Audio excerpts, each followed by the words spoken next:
Hi friends, எல்லோரும் எப்படி இருக்கீங்க? நீ சூப்பரான ஒரு பூரி கிழங்கு தான் எப்படி செய்யலாம் பார்க்கலாமா?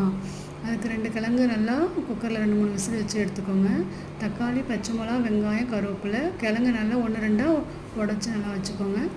இது பொட்டுக்கல்ல லாஸ்ட்டு அதில் ஊற்றுறதுக்கு வேணும். பொட்டுக்கல்ல நல்லா அரைச்சி அதில் ஊற்றணும். 2-3 ஸ்பூன் பொட்டுக்கல் எடுத்துக்கலாம். எண்ணெய் ஊற்றிட்டு கடுகு, பெருஞ்சீரகம் போட்டுக்கலாம். பெருஞ்சீரகம் போடுறப்ப நல்லா வாசமாக மணமாக இருக்கும். கருவேப்பிலை, வெங்காயம் போட்டு சும்மா ஒரு 2-3 வதக்கிக்கலாம். உப்பு இது கூட சேர்த்து வதக்கிறப்ப லைட்டாக நல்லா வதங்கி வந்துடும் சீக்கிரமாக.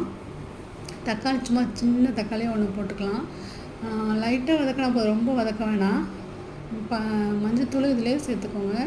மஞ்சத்தூள் சேர்த்து நம்ம எடுத்து வச்சுருக்க அந்த உருளைக்கிழங்கையும் சேர்த்து ஒரு 2 பெரட்டு நல்லா சிம்மிலே வச்சு பெரட்டுங்க. பெரட்டிட்டு நம்ம எடுத்து வச்சுருக்க அந்த பொட்டுக்கல்லையும் நல்லா அரைச்சி தேவையான அளவு ரொம்ப தண்ணி ஊற்றாமல் ஒரு அளவுக்கு தண்ணி ஊற்றி நல்லா சிம்மிலேயே வச்சு கொதிக்க விடுங்க. கொதித்து ஒரு 2-3 கொதிக்கு பத்து பாருங்கள்.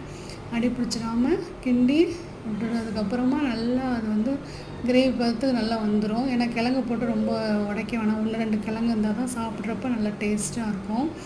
இந்தமாரி இருக்கணும் பாருங்கள். இது நம்ம சப்பாத்தி கூட வச்சு சாப்பிட்லாம், செம்ம டேஸ்ட்டாக இருக்கும். இதில் கொத்தமல்லி இலை எல்லாம் போட்டு இறக்குனீங்கன்னா அவ்வளோதான், வேலை முடிஞ்சிச்சு. சூப்பரான பூரி குருமா ரெடி. ட்ரை பண்ணி பாருங்கள். பிள்ளைங்களுக்கு எல்லாத்துக்கும் பிடிக்கும். ஈஸியாக இருக்கும். ஹோட்டல் ஸ்டைலில் செஞ்சுருக்கேன். நல்லா செம்ம டேஸ்ட்டாக இருக்கும். சாப்பிட்டு பார்த்து எப்படி இருக்குன்னு சொல்லுங்கள்.